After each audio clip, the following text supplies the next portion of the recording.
So, for those of you in particular that are in the United States and the healthcare system that we have, you're going to find that as you leave your employer, you leave your healthcare eventually. You can go with the Consolidated Omnibus Budget or Reconciliation Act, which is what COBRA stands for, which I never could really quite figure out. But nonetheless, you can have that for up to 18 months, but it can be expensive as well. And depending upon your income level when you start out, there are less expensive options through the Affordable Care Act in the United States. And some of that is, fairly straightforward. You go online, healthcare.gov, I believe it is, and you apply. And it's not that difficult once you spend some time doing it. But it is never completely easy, and they do use some terminology that makes it a little bit more challenging. So,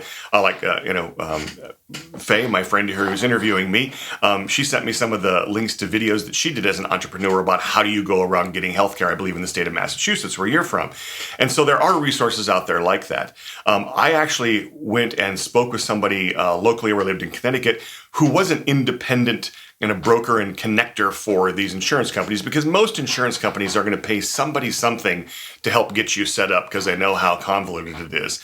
And I was at a point where, fortunately, I was able to make a decent income fairly soon after starting.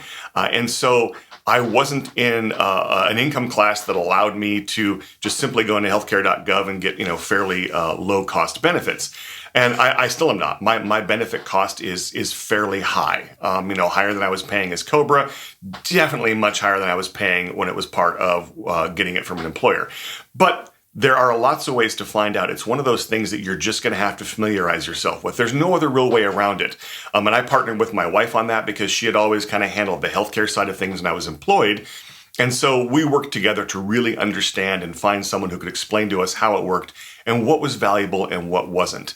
It's one of those areas where if you live in the United States, there's no choice other than to educate yourself. And it's really good because you'll also understand some of the issues that we have with our healthcare system here that we don't quite understand normally.